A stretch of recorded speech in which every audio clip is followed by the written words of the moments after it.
الحمد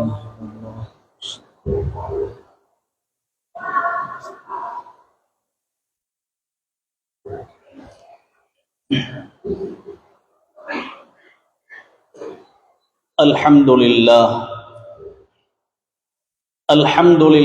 رب العالمين الذي جعل في السماء بروجا وجعل فيها سراجا وقمرا منيرا وهو الذي جعل الليل والنهار خلفة لمن أراد أن يذكر أو أراد شكورا. الصلاة والسلام على سيدنا محمد أرسله الله إلى كافة بشيرا ونذيرا وداعيا إلى الله بإذنه وسراجا منيرا. أوصيكم عباد الله وإياي أولا بتقوى الله، فقد قال الله سبحانه وتعالى عز وجل بعد أعوذ بالله من الشيطان الرجيم: بسم الله الرحمن الرحيم. إن أول بيت وضع للناس للذي ببكة مباركا وهدى للعالمين فيه آيات بينات مقام إبراهيم. صدق الله مولانا العظيم وصدق رسوله النبي الكريم ونحن على ذلك من الشاهدين والشاكرين والحمد لله رب العالمين. நிறையுடைய வாழ்வளித்து நெடுநிலத்தை காக்க வந்த மறையளித்த இறைவனுக்கே மாபெரும் புகழ் அனைத்தும் அவனையே போற்றுகின்றேன், புகழ்கின்றேன். அல்ஹம்துலில்லாஹ். சத்திய தூதர், சன்மார்க்க போதகர், சாந்தி மார்க்கம் ஏந்தி வந்த உயிருக்கு உயிரான உயிரை விட மேலான முஹம்மது ரசூலுல்லாஹி ஸல்லல்லாஹு அலைஹி வஸல்லம் என்பவர்கள் மீதிலும் அந்த சாந்தி மார்க்கத்தின் சாம்ராஜ்யத்தை கட்டியெழுப்புவதற்காக தம்முடைய உயிர்களை எல்லாம் படிக்கற்களாக பாவித்த உத்தம சஹாபாக்கள், தாபிஊன்கள், தபஉ தாபிஈன்கள், இன்னும் கியாமத்து பர்யந்தம் அந்த சத்திய மார்க்கத்தை உள்ளபடி உண்மையான வடிவில் எடுத்து நடந்த, எடுத்து நடக்கின்ற, எடுத்து நடக்க போகின்ற அத்துணை முஸ்லிமான முஃமினான ஆண்கள், பெண்கள் அனைவர்கள் மீதிலும் அல்லாஹ்வுடைய சாந்தியும் சமாதானமும் என்றென்றும் உண்டாகட்டும்.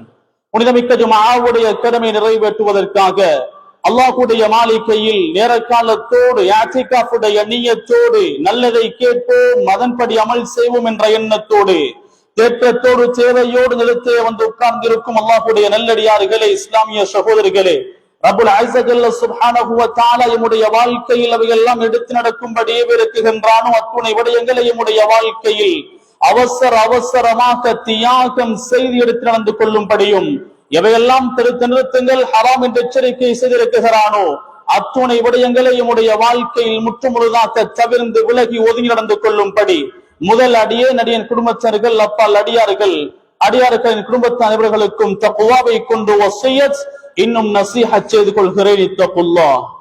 கண்ணியவான்களே, அல்லாஹ்வுடைய நல்லடியார்களே, அன்புக்குரிய இஸ்லாமிய சகோதரிகளே, இன்றைய ஹுதுபா பிரசங்கத்தில் எனக்கு நிகழ்த்தும்படி பணித்த தலைப்பு ஒன்றாக இருந்தாலும் அதிலே 3 விதமான பகுதிகள் இருக்கின்றன. முதலாவது, இவ்வருடம் ஹஜ்ஜுக்கு செல்ல இருப்பவர்களுக்கான சில வழிகாட்டல்களும் ஹஜ்ஜினுடைய சிறப்புகள், அதனுடைய முக்கியத்துவங்கள். இரண்டாவது பகுதியாக, யாரெல்லாம் வசதி வாய்ப்பை அல்லாஹ் கொடுத்து ஹஜ்ஜு செய்யாமல் பிற்போட்டு இருக்கின்றார்களோ அவர்களுக்கு மார்க்கம் சொல்லுகின்ற சில எச்சரிக்கையான செய்திகளும். மூன்றாவது பகுதியாக, ஹஜ்ஜுக்கு செல்லாமல் இந்த வருடம் ஊரிலே தரித்திருப்பவர்களுக்கு ஒரு உன்னதமான ஒரு வணக்கம், ஒரு இபாதத்து, ஒரு பாரிய பொறுப்பு இருக்கிறது என்ற விடயத்தை கூறி ஹுதுபாவினுடைய இறுதி பகுதிக்கு வரலாம் என்று நினைக்கின்றேன். அல்லாஹ்வுடைய நல்லடியார்களே, அன்புக்குரிய இஸ்லாமிய சகோதரிகளே, அல்லாஹ் ரப்புல் இஸ்ஸத் சுப்ஹானஹு வ தஆலா அவருடைய பரிசுத்த குர்ஆனிலே உன்னதமான ஒரு கடமையான தொழுகை என்ற கடமையை பற்றி அல்லாஹ் பல இடங்களிலே பேசியிருக்கின்றான். ஆனால் தொழுகை என்ற பெயரில் ஒரு சூறாவை அல்லாஹ் குர்ஆனில் வைத்தது கிடையாது. அது போன்று ஜகாத்தை பற்றி அல்லாஹ் பல இடங்களில் குர்ஆனில் பேசி இருக்கின்றான். ஆனால் ஜகாத் என்ற பெயரில் ஒரு சூரா குர்ஆனில் கிடையாது.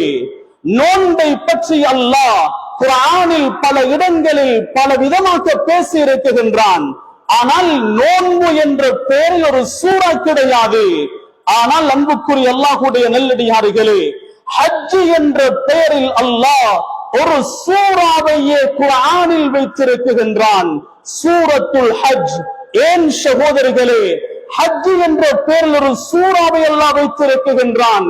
இதர கடமைகளை விட மிக முக்கியமான கடமை என்று சொல்வதை விட, இதர கடமைகளை விட பாரமான ஒரு கடமை தான் ஹஜ்ஜுடைய கடமை. கண்ணியத்துக்குரியவர்களே, யாருக்கு அல்லாஹ் வசதி வாய்ப்பை கொடுத்திருக்கிறானோ, யாருக்கு அல்லாஹ் செல்வத்தை கொடுத்திருக்கிறானோ, இவர்கள் ஹஜ் செய்தாக வேண்டும். இந்த ஹஜ்ஜினுடைய நோக்கம் என்ன? இந்த ஹஜ் ஏன் கடமையாக்கப்பட்டது? அருமை நாதர் ஸல்லல்லாஹு அலைஹி வஸல்லம் அன்னவர்களுடைய காலத்திலே ஒரு சஹாபி இருந்தார். அந்த சஹாபியினுடைய பேரு தான் அம்ர் இப்னுல் ஆஸ் ரலியல்லாஹு தஆலா. அருமை நாதர் ஸல்லல்லாஹு அலைஹி வஸல்லம் அன்னவர்களை சந்திக்க ஒரு சமயம் வருகிறார்கள். நான் பைஅத் செய்ய வேண்டும், கையை நீட்டுங்கள், நான் இஸ்லாத்தை தழுவ போகிறேன். ஆனால் ஒரு நிபந்தனை, இஸ்லாத்தை தழுவுவதற்கு முன்னால் ஒரு நிபந்தனை இருக்கிறது. நான் இஸ்லாத்தை தழுவ முன்னால் செய்த பாவங்களை எல்லாம் இஸ்லாத்தை தழுவினால் எல்லாம் மன்னிப்பானா என்று கேட்டார்கள். கேட்ட கேள்வி சுருக்கம், ஆனால் விரிவான ஒரு பதிலை கொடுத்தார்கள். 3 விடயங்களை அருமை நாதர் ஸல்லல்லாஹு அலைஹி வஸல்லம் அவர்கள் தெளிவுபடுத்தினார்கள்.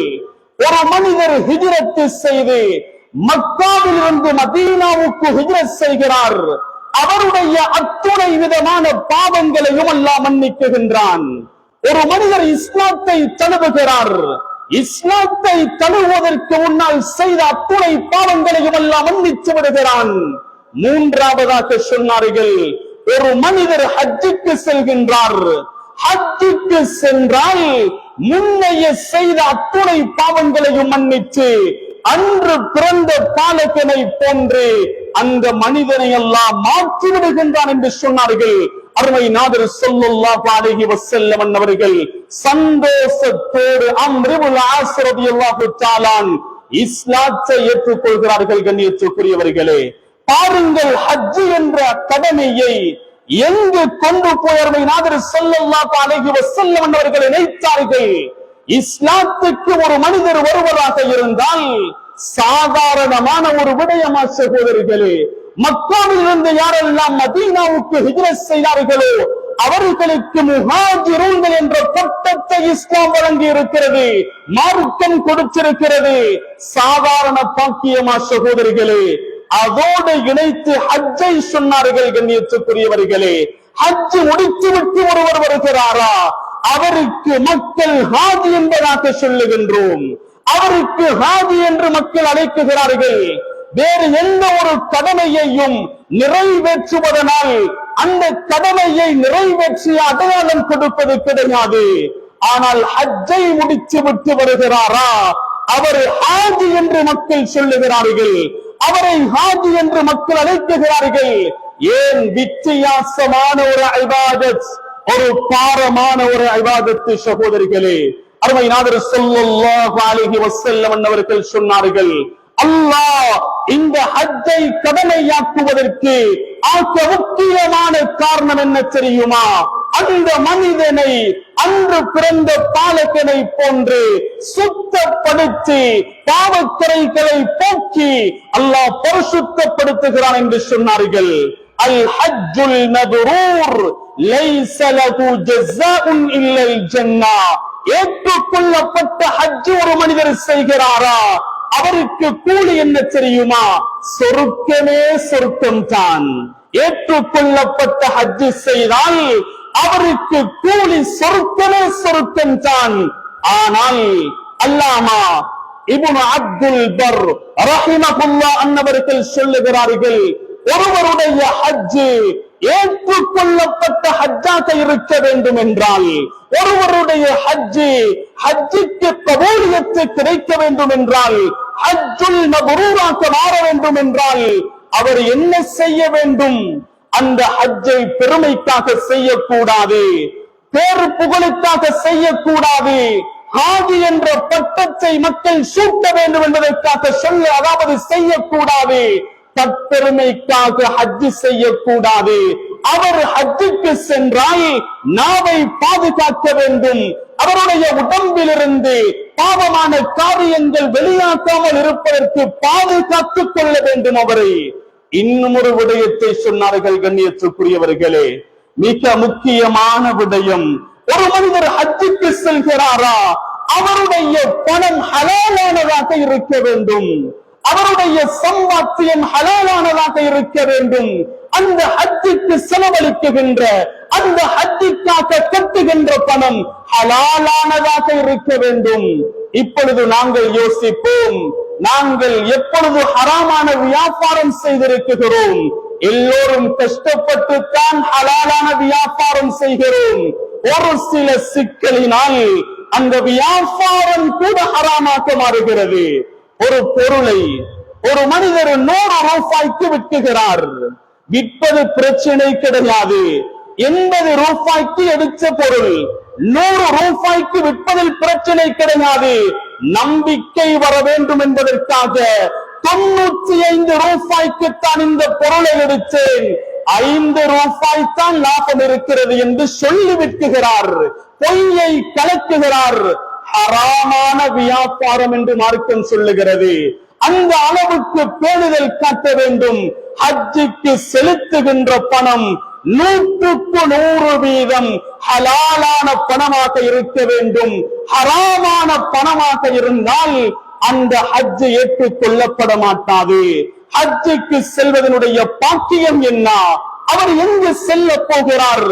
அந்த உன்னதமான கஅபத்துல்லாவை சந்திக்க செல்ல போகிறார். இந்த கஅபத்துல்லா எந்த அளவுக்கு பெருமதியானது, எந்த அளவுக்கு பெருமதியானது! உலகத்தில் மிக 3 பள்ளி வாயில்கள் இருக்கின்றன, மிக முக்கியமான பள்ளி வாயில்கள். முதலாவது கஅபத்துல்லா, இரண்டாவது மஸ்ஜிதுன் நபவி, மூன்றாவது மஸ்ஜிதுல் அக்ஸா. மஸ்ஜிதுல் அக்ஸாவை கட்ட சுலைமான் அலைஹிஸ்ஸலாத்து வஸ்ஸலாம் அவர்கள் ஜின்களை வைத்து கட்டினார்கள். 1 வருடம் மையத்தாக இருந்து ஆட்சி செய்தார்கள். நீண்ட வரலாறு அது. ஆனால் கஅபத்துல்லாவை கட்ட அல்லாஹ் பாவித்தது மலக்குமார்களை. கஅபத்துல்லாவை கட்ட அல்லாஹ் பாவித்தது மலக்குமார்களை. கஅபத்துல்லாவுக்கு மேலால் அல்லாஹ்வுடைய அர்ஷுக்கு கீழால் 7வது வானத்தில் அல்லாஹ் பிரம்மாண்டமான ஒரு பள்ளி வாயிலை கட்டி வைத்திருக்கிறான். அந்த பள்ளியினுடைய பேரு தான் பைத்துல் மஅமூர் வத்தூர் வகிதாபின் மஸ்தூர் في رك منشور والبيت المعمور. அந்த பைத்துல் மஅமூர் என்ற பள்ளி வாசலை மலக்குமார்களை வைத்து அல்லாஹ் கட்டிவிட்டு இதிலே தவாஃப் செய்யுங்கள் என்று சொன்னான்.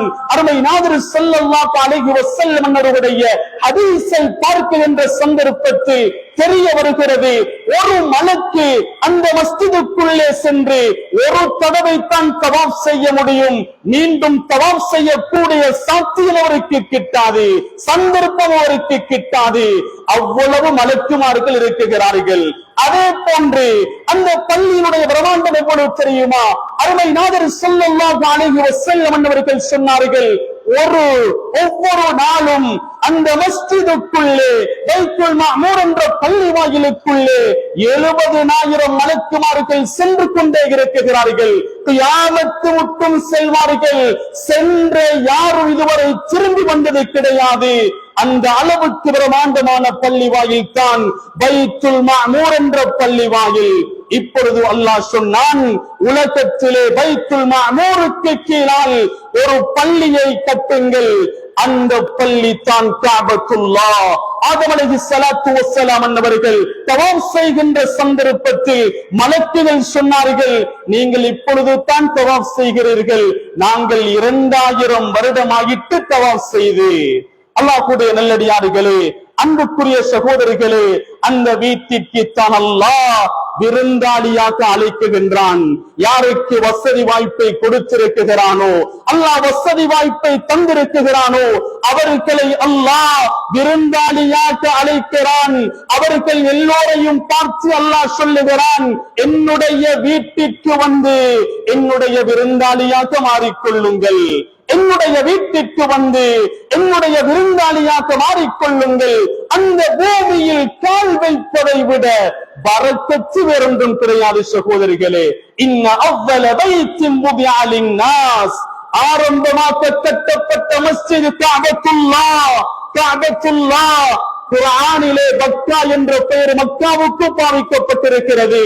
அந்த மக்கா என்ற பூமி எவ்வளவு சிறந்த பூமி தெரியுமா? அருமை நாதர் ஸல்லல்லாஹு அலைஹி வஸல்லம் அவர்கள் மக்காவிலிருந்து மதீனாவுக்கு ஹிஜ்ரத் செய்கின்ற சந்தர்ப்பத்தில் மக்காவினுடைய போர்டரில் இருந்து சொன்னார்கள், நீ தான் உலகத்தில் இருக்கக்கூடிய பூமிகளில் எல்லாம் ஆக சிறந்த பூமி, மிக நறுமணமான பூமி, எனக்கு விருப்பமான பூமி. மக்காவினுடைய மக்கள் என்னை வெளியாக்கவில்லை என்றால் நான் ஒரு போதும் வெளியாக்கி சென்றிருக்க மாட்டேன் என்றார்கள். அவ்வளவு பரக்கத்தான அந்த மக்கா என்ற பூமியில் தான் கஅபத்துல்லாஹுவை அல்லாஹ் சுமக்க வைத்திருக்கின்றான். லல்லதி பிபக்கத முபாரக்கா, அந்த பூமி எவ்வளவு பரக்கத்தான பூமி தெரியுமா சகோதரிகளே? அருமை நாதர் ஸல்லல்லாஹு அலைஹி வஸல்லம் அவர்கள் சொன்னார்கள், யார் அங்கு சென்று ஒரு ரக்அத் தொழுகிறார்களோ 1,00,000 ரக்அத் தொழுத நன்மையை அல்லாஹ் வழங்குகின்றார் என்று சொன்னார்கள். அருமை நாதர் ஸல்லல்லாஹு அலைஹி வஸல்லம் அவர்கள் இதை படித்துத்தான் ஹஜ் உம்ராக்கு செல்ல வேண்டும். இதை ஏற்கப்பட்ட கூட்டம் விளங்காமல் ஹஜ்ஜுக்கு சென்று மார்க்கெட்டிலே ஈச்சம்பழம் வாங்கியதும் ஜம்சம் தண்ணீர் வாங்கியதும், அதைவிட கொஞ்சம் வசதியாளராக இருந்தால் தங்கம் வாங்கியதும் மாத்திரம் தான் மீதம் சகோதரிகளே. 1,00,000 ரக்காத்தினுடைய நன்மை ஒரு ரக்காத்து தொழுதால் கண்ணியத்துக்குரியவர்களே, அந்த அளவு பாக்கியத்தை வேறு எங்கும் அல்லாஹ் வைத்தது கிடையாது. அங்கு மாத்திரம் தான் அல்லாஹ் வைத்திருக்கின்றான். அந்த இடம் எவ்வளவு பரக்கத்தான இடம், மக்கள் அங்கு சென்று கொண்டிருக்கிறார்கள் எவ்வளவு கூட்டமாக. இந்த ரமலானில் கடைசி பகுதியில் மாத்திரம் 40 லட்சம் பேர்கள் ஒன்று கூடியதாக சொன்னார்கள். 40 லட்சம் பேர்கள் ஒன்று கூடி இருக்கிறார்கள். 40 லட்சம் பேரினுடைய சாப்பாட்டினுடைய செலவு, அவர்கள் பாவித்த குடித்த தண்ணீர் எங்கிருந்து வருகிறது சகோதரிகளே? இதுவரை அந்த இடத்தில் ஜனப்பெருக்கம் அதிகம் என்று கேள்விப்பட்டிருக்கிறோம், ஜனப்பெருக்கம் அதிகம் என்று கேள்விப்பட்டிருக்கிறோம். இடம் பற்றாது, இடம் போகாது என்று யாராவது சொல்வதை கேள்விப்பட்டிருக்கிறோமா? அவ்வளவு பரக்கத்தான பூமி சகோதரிகளே. அந்த பூமியை நிறுத்த ஒருவரை அல்லாஹ் ஏழையாக்குவானா சகோதரிகளே? நேரமிடம் கொடுக்காது. அந்த மக்காவினுடைய பூமியில் மாத்திரம் ஹதீஸினுடைய நிழலுக்கு கீழிருந்து சொல்வதாக இருந்தால் 15 இடங்கள் இருக்கின்றன. மிக முக்கியமான இடங்கள், துஆக்கள் கபூல் செய்யப்படக்கூடிய இடங்கள். ஒவ்வொரு இடத்திற்கும் ஒவ்வொரு சிறப்பு, ஒவ்வொரு இடத்திற்கும் என்ன என்ன துஆக்கள் கேட்க வேண்டும் என்றால் குறிப்பான துஆக்களை எல்லாம் அருமை நாதர் ஸல்லல்லாஹு அலைஹி வஸல்லம் அவர்கள் சொல்லி தந்திருக்கிறார்கள். அல்லாஹ்வுடைய நல்லடியார்களே, அடுத்த கட்டமாக இவ்வளவு பாக்கியங்களை எல்லாம் நாங்கள் விளங்கியது குறைவு என்று தான் நினைக்கின்றேன். இவ்வளவு பாக்கியங்களை விளங்கியதனால் தான் ஆதம் அலைஹிஸ்ஸலாத்து வஸ்ஸலாம் அவர்கள் இலங்கையிலிருந்து 40 ஹஜ்ஜுகள் நடைபயணமாக சென்றிருக்கிறார்கள். இந்த நாடு, இலங்கை நாடு கடலால் சூழப்பட்டது என்பது அதற்கு பிறகுள்ள கதை. ஆதம் அலைஹிஸ்ஸலாம் இறங்கியது சரந்தீப், ஸ்ரீலங்காவில் இலங்கையிலிருந்து 40 ஹஜ்ஜுகள் நடைபயணமாக சென்றிருக்கிறார்கள். அதே போன்று ஹுசைன் ரலியல்லாஹு தஆலா மக்காவிலிருந்து மதீனாவுக்கு 25 ஹஜ்ஜுகள் நடைபயணமாக செய்திருக்கிறார்கள். அல்லாஹ்வுடைய நல்லடியார்களே, மக்காவிலிருந்து மதீனாவுக்கு பஸ் பயணத்திலே 120 ஸ்பீடிலே சென்றாலும் 6 அல்லது 7 மணித்தியாலங்கள் எடுக்கும் என்று சொல்லுகிறார்கள். அப்படியாப்பட்ட தூரத்தை நடைப்பயணமாக 25 ஹஜ்ஜுகள் ஹுசைன் ரலியல்லாஹு தஆலா அன்னவர்கள் செய்திருக்கிறார்கள். இமாம் சுஃபியானு ஸௌரி ரஹிமஹுல்லாஹ் அன்னவர்கள் 70 ஹஜ்ஜை முடித்திருக்கிறார்களாம். மாணவர்கள் கேட்டார்களாம், ஒரு சமயம் 70 ஹஜ்ஜை எப்படி முடித்தீர்கள்? அந்த நேரத்திலே இமாம் சுஃபியானு ஸௌரி ரஹிமஹுல்லாஹ் அன்னவர்கள் சொன்னார்களாம், ஒவ்வொரு தடவையும் ஹஜ்ஜை முடித்து விட்டு வருகின்ற சந்தர்ப்பத்தில் ரப்பிடத்திலே துஆ கேட்பேன், கடைசி ஹஜ்ஜாக இந்த ஹஜ்ஜை மாற்றி விடாதே, அடுத்த வருடம் ஹஜ் செய்யக்கூடிய பாக்கியத்தை எனக்கு தாயா அல்லாஹ் என்று துஆ செய்வேன். அல்லாஹ் ஒவ்வொரு வருடமும் தருவான். இப்பொழுது தாரீகை பேசுகின்றேன். 70வது ஹஜ்ஜை நிறைவேற்றுகின்ற சந்தர்ப்பத்தில் 70வது ஹஜ்ஜை நிறைவேற்றுகின்ற சந்தர்ப்பத்தில் ஒவ்வொரு வருடமும் அல்லாஹ் எனக்கு சந்தர்ப்பத்தை தந்தானே என்று வெட்கத்தோடு திரும்பி துஆ கேட்காமல் வந்தேன் என்று சொன்னார்களாம். ஆனால் அடுத்த வருடம் ஹஜ்ஜுடைய காலம் வருவதற்கு முன்னால் அவர்களுடைய ரூஹை அல்லாஹ் கைப்பற்றி விட்டான் என்பதாக வரலாறு சொல்லிக் கொண்டிருக்கிறது. அல்லாஹ் கூடிய நல்லடியார்களே, இஸ்லாமிய சகோதரிகளே, எங்களுக்கும் போகக்கூடிய வசதி வாய்ப்பு எல்லாம் தந்திருக்கிறானா? ஆகப்பெரிய சாதனை உலகத்தில் இந்த ஊரில் யாரும் கட்டாத வீடு கட்டுவது சாதனை அல்ல, யாரும் ஓடாத வாகனத்தில் ஓடுவது சாதனை அல்ல, யாரும் வாங்காத போன் வாங்குவது சாதனை அல்ல, யாரும் வாங்காத ஒரு விடயத்தை சமூகத்திலே எழுப்புவது சாதனை அல்ல. சகோதரிகளே, வீடு கட்டுவது சாதனை அல்ல, கார் வாங்குவது சாதனை அல்ல. சாதனை என்ன தெரியுமா? வசதி வாய்ப்பு எல்லாம் தந்திருக்கிறானா? ஹஜ் செய்வது சாதனை. வசதி எல்லாம் தந்திருக்கிறானா? உம்ரா செய்வது சாதனை. ஹஜ் கடமையானவர்கள் உம்ராவை முடித்துவிட்டு எத்துடைய ஊர்களில் நான் அங்கு காபத்துல்லாவுக்கு சென்று விட்டேன் என்று இருக்கிறார்கள். ஹஜ் கடமையானால் உம்ரா செய்வதல்ல, ஹஜ் கடமையானால் ஹஜ்ஜை நிறைவேற்றியே காணாக்க வேண்டும். சகோதரிகளே, அல்லாஹ் பணத்தை தந்தால் ஹஜ்ஜை செய்தாக்க வேண்டும், அதுதான் சாதனை. செய்யவில்லையா முழு வாழ்க்கையும் மௌத்து வரை சோதனை தான். சகோதரிகளே, அல்லாஹ் கூடிய நல்லடியார்களே, அன்புக்குரிய இஸ்லாமிய சகோதரிகளே, அருமை நாதர் ஸல்லல்லாஹு அலைஹி வஸல்லம் அவர்கள் சொன்னார்கள், யாரெல்லாம் ஹஜ்ஜை கடமையாகி வாழ்ந்து கொண்டிருக்கிறீர்களோ அந்த ஹஜ்ஜை பிற்போட வேண்டாம், அடுத்த வருடம் செய்கிறேன், 2 வருடத்திற்கு பிறகு செய்கிறேன் என்று பிற்போட வேண்டாம். பிற்போடக்கூடியவர்களை பார்த்து அருமை நாதர் ஸல்லல்லாஹு அலைஹி வஸல்லம் அவர்கள் சொன்னார்கள், யாரெல்லாம் ஹஜ் கடமையாகி வசதியுடன் இருந்து உடலில் ஆரோக்கியம் இருந்து அந்த ஹஜ்ஜை செய்யாமல் இருக்கிறீர்களோ அவன் யூதனாக, அவன் கிறிஸ்தவனாக மரணிக்கட்டும் என்றார்கள் அருமை நாதர் ஸல்லல்லாஹு அலைஹி வஸல்லம் அவர்கள். யூதனாக மரணிப்பதும் பிரச்சனை கிடையாது, கிறிஸ்தவனாக மரணிப்பதும் பிரச்சனை கிடையாது. அதை விட மிக மோசமான ஒன்று தான் ஹஜ்ஜை கடமையாகி அந்த ஹஜ்ஜை செய்யாமல் மரணிப்பது. சகோதரிகளே, ஹஜ்ரத் உமர் ரலியல்லாஹு தஆலா அன்னவர்கள் அவர்களுடைய ஆட்சி காலத்திலே சொல்வார்களாம், முஸ்லிம்களிடத்திலே சென்று ஜகாத்தை எடுங்கள், அதாவது காபிர்களிடத்திலே சென்று டெக்ஸை எடுங்கள். ஆனால் யாரெல்லாம் முஸ்லிமாக இருந்து ஹஜ் நிறைவேற்றாமல் இருக்கிறார்களோ அவர்களுக்கு முஸ்லிம்களிடத்திலே எடுப்பதை போன்று ஜக்காத் அல்ல, அவர்களிடத்திலே டெக்ஸை அறியுங்கள். என்னுடைய பார்வையில் அவன் காஃபிர், என்னுடைய பார்வையில் அவன் காஃபிர் என்றார்கள் ஹஜ்ரத் உமர் ரலியல்லாஹு தஆலா. மீண்டும் சொன்னார்கள் ஒரு சமயத்தில், மக்களே வாருங்கள், யாரெல்லாம் ஹஜ் கடமையாகி அந்த ஹஜ்ஜை நிறைவேற்றாமல் இருக்கிறார்களோ அவன் யகூதி, அவன் யூதன் என்று சத்தியமிட்டு மக்களிடத்திலே சொல்லுங்கள் என்று ஒரு சமயம் உமர் ரலியல்லாஹு தஆலா அன்னவர்கள் மக்களிடத்திலே சொல்லிக் கொடுத்தார்கள்.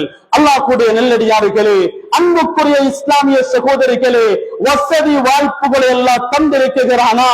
ஏன் சகோதரிகளே இவ்வளவு பெரிய பாக்கியத்தை பிற்போடுகிறோம்? 60 வயதில் செய்வோம், 60 வயதில் அங்கு சென்று அந்த வேலை நிற்க முடியுமா? 30-40 லட்சம் பேர்களுக்கு முன்னால் அங்கே நெருங்கிக் கொண்டு தவாஃப் செய்ய உடம்பிலே சக்தி இருக்கிறதா? ஆரோக்கியம் இருக்குகின்ற போதே செய்து கொள்ள வேண்டும். ஆரோக்கியம் இருக்குகின்ற போது வீடு கட்டினோம், ஆரோக்கியம் இருக்குகின்ற போது பிள்ளைகளுடைய காரியத்தை நிறைவேற்றி கொடுத்தோம், ஆரோக்கியம் இருக்குகின்ற போது தேவையான வாகனத்தை வாங்கினோம். ஏன் இதை மாத்திரம் பிற்போடுகிறோம் சகோதரிகளே? ஏன் இதை மாத்திரம் பிற்போடுகிறோம்? இன்னும் ஒரு விடயத்தை ஞாபகப்படுத்திக் கொள்கிறேன்.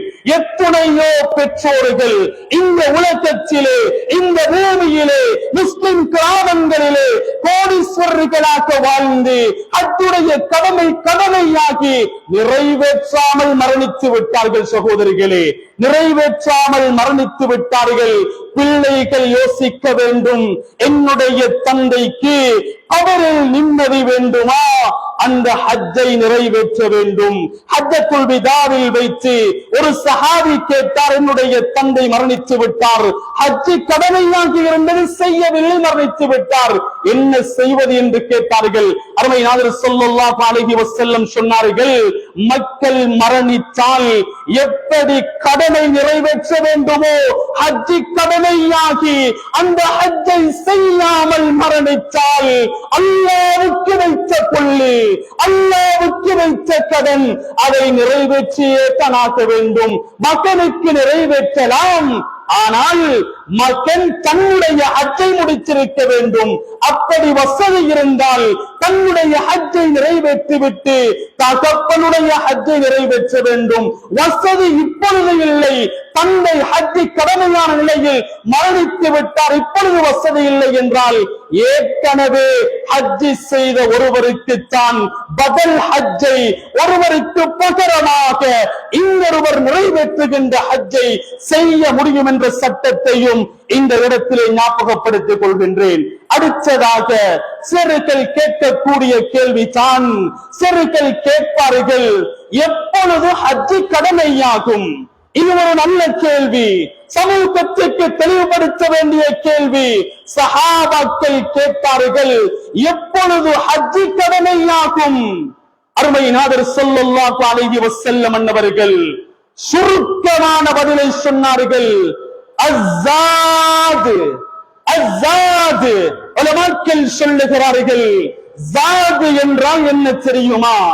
ஒரு மனிதனுக்கு ஹஜ்ஜி சென்று வருவதற்குண்டான பணமும் ஹஜ்ஜி செய்து வரும் வரை வீட்டினுடைய செலவிற்கு கொடுக்கக்கூடிய பணமும் இருந்தால், உதாரணத்துக்கு ஹஜ்ஜி செய்வதற்கு 25 லட்சம் போகும் என்று வைத்துக் கொள்வோம். வீட்டினுடைய செலவிற்கு 2 லட்சமும் போகாது, 2 லட்சம் என்று வைத்துக் கொண்டால் வீட்டினுடைய செலவு, குழந்தைகளுடைய படிப்பு செலவு, ஆடை செலவு, வீட்டினுடைய வாடகை செலவு என்று வைத்துக் கொண்டாலும் 2 லட்சம் மொத்தம் 27 லட்சம், 30 லட்சம் இருக்கக்கூடியவரும் ஹஜ்ஜி செய்தவர் தான். ஆனால் சொந்த சல்லி இருக்க வேண்டும். ஊர் சல்லியிலே சுத்துகின்ற, மக்களுக்கு பொல்லு போட்டு ஓசியிலே வாழுகின்ற சல்லியாக இருக்காமல் தான் உழைத்து, தான் சம்பாதித்து கஷ்டப்பட்டு உழைத்த சல்லி 30 லட்சம் இருந்தால் அவரும் ஹஜ்ஜி கடமையான ஒருவர் தான். அல்லாஹ்வுடைய நல்லடியார்களே, சிலருடைய வாழ்க்கையில் இருக்கக்கூடிய ஆக்கப்பெரிய முசீபத்து என்ன தெரியுமா? இந்த காரியத்தை முடித்துவிட்டு ஹஜ்ஜி செய்கிறேனே, என்னுடைய வீட்டை கட்டிவிட்டு ஒரு வாகனத்தை வாங்கிவிட்டு ஹஜ்ஜி செய்கிறேனே என்று நீ என்னுடைய தேவையை முடித்துட்டா, அதற்கு பிறகு ரப்புடைய கடமையை நான் செய்கிறேன் என்று மக்கள் எத்தனையோ பேர்கள் இருக்கிறார்கள். இந்த பிச்சைக்கார எக்ரிமெண்ட்டுக்கு அல்லாஹ் ஒரு நாளும் எக்ரியாகுவது கிடையாது. அல்லாஹ்வுடைய எக்ரிமெண்ட், நீ என்னுடைய கடமையை நிறைவேற்று, என்னுடைய கடமையை நிறைவேற்றி நான் உன்னுடைய தேவையை நிறைவேற்றுவேன். தாபிஉ பைனல் ஹஜ் வல் உம்ரா ஃபஇன்ன فإنهما ينفيان الفقر. முடியுமானவர்கள் ஹஜ் உம்ராவை நிறைவேற்றுங்கள், அல்லாஹ் ஏழ்மைத்தனத்தை போக்குவான், ஏழ்மைத்தனத்தை இல்லாமலாக்குவான் என்று சொன்னார்கள். சென்ற வருடம் இந்த ஊரிலே நடந்த ஒரு விடயம் தான். ஒருவர் பணம் கட்டுவதற்கு பணம் போதாது என்பதற்காக அவருடைய காணியிலே ஒரு பகுதியை விற்று அவர் ஹஜ்ஜுக்காக பணத்தை செலுத்தினார். இந்த வருடம் ஹஜ்ஜும் இன்னும் வரவில்லை. ஆனால் அதே போன்ற 2 மடங்கு காணி எடுத்ததாக அதிகமான மக்கள் சொல்வதை நாங்கள் கேள்விப்பட்டோம். அதுதான் சகோதரர்களே, ஹஜ் செய்தவர்களை எல்லாம் ஒரு நாளும் நஷ்டாக்க மாட்டான். உலகத்தில் பணம் ஏறலாம் குறையலாம், ஆனால் ஹாஜிகள் நஷ்டாக்க மாட்டார்கள். ஹாஜிகள் நஷ்டாக்குவதாக இருந்தால் அவர்கள் செய்த ஹஜ்ஜும் நஷ்டாகத்தான் இருக்கும். அல்லாஹ்வுடைய நல்லடியார்களே, அன்புக்குரிய இஸ்லாமிய சகோதரிகளே, என்னுடைய நாட்டில் மட்டுமல்ல இதர விடயங்களில் ஒரு விடயத்தை எடுத்துக்கொண்டால், ஒரு ஜனாதிபதி சொல்லிவிட்டார் என்றால், ஒரு நாட்டில் ஒரு ஜனாதிபதி சொல்லிவிட்டார் என்றால் அதிலே நம்பிக்கை வருகிறது. அடுத்த வருடம் இந்த நாட்டிலே பஞ்சம் ஏற்படாதாம். சில நேரம் பஞ்சம் ஏற்படாமல் இருக்கலாம், சில நேரம் சொன்னதற்கு பின்னால் தான் பஞ்சமே ஏற்படலாம். அல்லாஹ்வுடைய நல்லடியார்களே, அவர் சொன்னதனால் நம்பிக்கை வருகிறது. நபி சொன்னார், பரக்கத்தான பூமியிலிருந்து சொன்னார், நீங்கள் ஹஜ் செய்ய வாருங்கள், அல்லாஹ் உங்களை வசதி வாய்ப்போடு வாழ வைப்பான். எனவே சகோதரிகளை, யாரெல்லாம் ஹஜ் செய்ய இருக்கிறீர்களோ அல்லாஹ் ஆரோக்கியத்தை உங்களுக்கு தர வேண்டும். அது போன்று யாரெல்லாம் ஹஜ் செய்யாமல் இழுத்தடித்துக் கொண்டிருக்கிறீர்களோ, இப்படியான எச்சரிக்கைகளை ஞாபகப்படுத்தினேன். இதற்கு பிறகு இந்த வருடம் முடியாது என்று நினைக்கின்றேன். அடுத்த வருடமாவது சரி அல்லாஹ் ஆயுளை அதிகப்படுத்த வேண்டும் என்று பிரார்த்தித்ததன் பிற்பாடு ஹஜ் செய்வதற்குண்டான அனைத்து ஏற்பாடுகளையும் செய்யுங்கள். அல்லாஹ்வுடைய நல்லடியார்களே, அடுத்த விடயம் தான் ஹஜ் செல்லக்கூடியவர்கள் இந்த வருடம் ஹஜ்ஜுக்கு செல்வார்கள். ஹஜ் செல்லாமல் ஊருகளிலே தரிக்கக்கூடியவர்களுக்கு மிக முக்கியமான ஒரு பொறுப்பும் ஒரு வணக்கமும் இருக்கிறது. அதுதான் உதுஹிய்யாவினுடைய வணக்கம். அருமை நாதர் ஸல்லல்லாஹு அலைஹி வஸல்லம் அவர்களிடத்திலே கேட்டார்கள் சஹாபாக்கள், உதுஹிய்யா என்றால் என்ன என்று கேட்டார்கள். அதை விளங்கப்படுத்துவதற்கு நேரம் போதாது. இரண்டாவதாக கேட்டார்கள், உதுஹிய்யாவை கொடுத்தால் என்ன பிரதிபலன், என்ன கூலி கிடைக்கும்? அருமை நாதர் ஸல்லல்லாஹு அலைஹி வஸல்லம் அவர்கள் சொன்னார்கள், லிகுல்லி ஷஅரத்தின் ஹஸனா. அந்த உதுஹிய்யா கொடுக்கக்கூடிய பிராணியினுடைய ஒவ்வொரு ரோமத்துக்கும் எல்லாம் நன்மையை தருவான் என்றார்கள். அந்த நேரத்திலே மூன்றாவதாக கேட்டார்கள், வெள்ளை யாடு செம்மறி யாடு இருக்கிறது, செம்மறி யாட்டிற்கு அதிகமான முடி இருக்கிறது, அதற்கு அதிகமான கூலி கிடைக்குமா? கிடைக்கும் என்றார்கள். கிடைக்கும். அல்லாஹ் கஞ்சனும் கிடையாது, அல்லாஹ்வுடைய ஹஸானாவில் பஞ்சமும் கிடையாது. அன்புக்குரிய இஸ்லாமிய சகோதரிகளை, ஏற்கப்பட்ட விடயங்கள் இருக்கிறது. ஒரு கோடீஸ்வரர் உதுஹிய்யா கொடுக்கக்கூடிய தினத்தில் பல கோடிகள் செலவழிப்பதை விட அந்த உதுஹிய்யாவினுடைய நிய்யத்தில் சில ஆயிரங்கள் தான் செலவழிக்கிறார். உதுஹிய்யாவினுடைய நிய்யத்தில் ஒரு மாட்டையோ அல்லது ஒரு ஆட்டையோ அல்லது ஒரு மாட்டினுடைய ஒரு பங்குதாரராக மாறி உதுஹிய்யா கொடுக்கிறார்.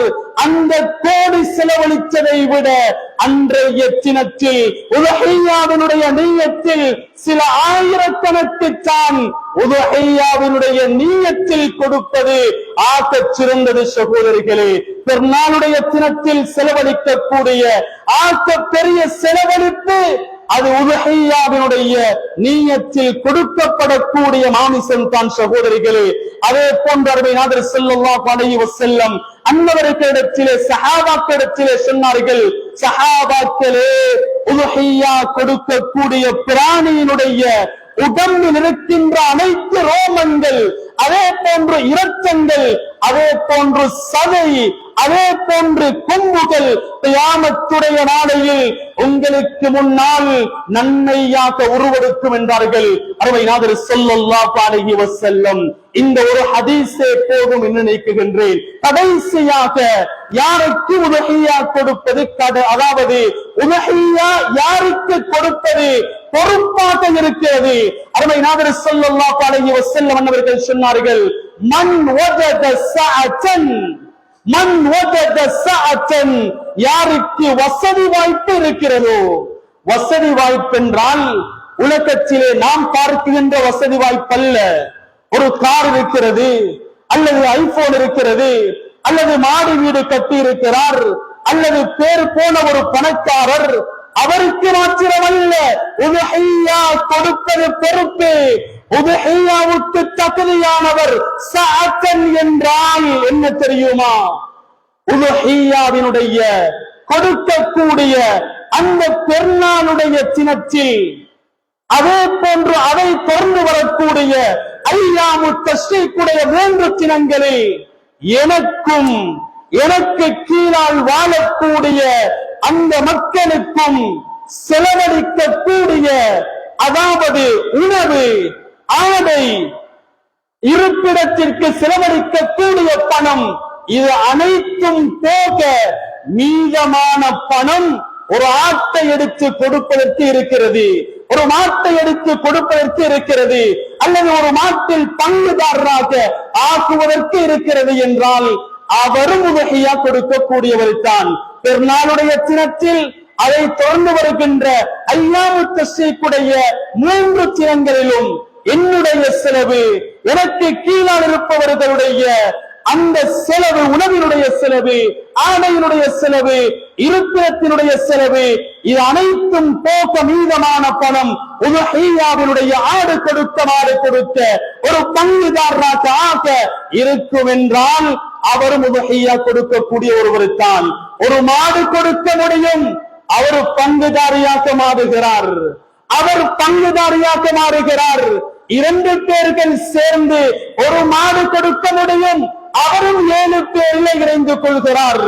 இது ஆரோக்கியம் அல்ல. தனி மாடு கொடுக்க முடியும் என்றால் தனிநாடு கொடுங்கள், ஏன் பங்குதாரியாக ஆக்குகிறீர்கள்? எனவே கண்ணியத்துக்குரியவர்களே, இதையும் நாங்கள் கவனித்துக் கொள்ள வேண்டும். எனவே அல்லாஹ் ரப்பல் இஸ்ஸத் ஜல்ல சுப்ஹானஹு வ தஆலா வரக்கூடிய ஹஜ்ஜுடைய மாதத்தை பிரயோஜனமாக கழிக்கக்கூடிய பாக்கியத்தையும், அதிலே என்ன என்ன நல்ல நல்ல அமல்களை எல்லாம் நன்மைகளை கொள்ளடிப்பதற்காக அல்லாஹ் வைத்திருக்கின்றானோ அந்த நன்மைகளிலும் நாங்கள் பங்குதாரராக மாறுவதற்கு ஏகவல்ல அல்லாஹ் நமத்துடைய பேர்களுக்கு அனுகூலம் புரிவானாக. யா அல்லாஹ் என்னுடைய பாவங்களை மன்னிப்பாயாக, தெரிந்தும் தெரியாமலும் அறிந்தும் அறியாமலும் செய்த பாவங்களை மன்னிப்பாயாக, இரகசியமாக பரகசியமாக செய்த பாவங்களை மன்னிப்பாயாக, எங்களை கபூல் செய்வாயாக, எங்களை பெற்று வளர்ச்சி ஆளாக்கிய சீரழிவுடைய பாவங்களை மன்னிப்பாயாக, அவர்களுடைய வாழ்க்கையை உலமாக்குவாயாக, நோய்களை குணப்படுத்துவாயாக, அவர்கள் கபராளிகளாக இருந்தால் மன்னரையை பொன்னுரையாக்க மாற்றுவாயாக, உலக அறிவை காட்டி தந்த ஆசிரியருடைய பாவங்களை மன்னிப்பாயாக, நுபுவத்துடைய ஐமை காட்டி தந்த உஸ்தாத்மார்களுடைய பாவங்களை மன்னிப்பாயாக, எங்களுடைய நண்பர்கள் மனைவி மக்கள் சந்ததிகள் சகோதரர்கள் அத்துணை பேருடைய பாவங்களை மன்னிப்பாயாக, இந்த ஊரை கபூல் செய்வாயாக, 100 தொழுகையாளிகளை உருவாக்குவாயாக, ஒற்றுமையாக வாழக்கூடிய ஒரு ஊர் யா அல்லாஹ், இன்னும் ஒற்றுமையை வலுப்படுத்துவாயாக, பலப்படுத்துவாயாக, உதுஹியாவினுடைய அமலிலே பங்குதாரியாக மாறுவதற்கு நல்ல உள்ளங்களை கொடுப்பாயாக, சந்தர்ப்பத்தை சூழ்நிலையை கொடுப்பாயாக. யாரெல்லாம் ஹஜ் செய்துவிட்டு வந்திருக்கிறார்களோ அவர்களுடைய ஹஜ்ஜை மபரூராக ஒப்புக்கொள்ளப்பட்ட ஹஜ்ஜாக மாற்றுவாயாக. யாரெல்லாம் ஹஜ் செய்ய இருக்கிறார்களோ கேட்ட ஆரோக்கியத்தை கொடுத்து ஹஜ் செய்யக்கூடிய பாக்கியத்தை கொடுப்பாயாக. வாஹிரு தஅவானா அல்ஹம்துலில்லாஹி ரப்பில் ஆலமீன். அல்ஹம்துலில்லாஹி ரப்பில் ஆலமீன். نحمده ونستعينه ونستغفره ونؤمن به ونتوكل عليه ونعوذ بالله من شرور أنفسنا ومن سيئات أعمالنا. من يهده الله فلا مضل له ومن يضلله فلا هادي له. أشهد أن لا إله إلا الله وحده لا شريك له وأشهد أن محمدا عبده ورسوله. أرسله بالحق مبشرا ونذيرا وداعيا إلى الله بإذنه وسراجا منيرا. اللهم صل وسلم على حبيبك ونبيك محمد صلى الله عليه وسلم. أما بعد، يا أيها الناس اتقوا الله العظيم عز وجل واتقوا. أوصيكم عباد الله وإياي أولا بتقوى الله. قال الله تعالى في القرآن الكريم: أعوذ بالله من الشيطان الرجيم، بسم الله الرحمن الرحيم. يا أيها الذين آمنوا اتقوا الله حق تقاته ولا تموتن إلا وأنتم مسلمون. وقال الله تعالى أيضا: قل هو الله أحد الله الصمد لم يلد ولم يولد ولم يكن له كفوا أحد. صدق الله مولانا العظيم. بارك الله لنا ولكم بالقرآن العظيم ونفعنا وإياكم بالآيات والذكر الحكيم. أقول قولي هذا أستغفر الله لي ولكم ولسائر المسلمين والمؤمنين من كل ذنب فاستغفروه إنه هو الغفور الرحيم. اللهم صل على سيدنا محمد وعلى آله محمد. الحمد لله الذي جعل الجمعة عيدا للمساكين واستغفار ذنوب المؤمنين.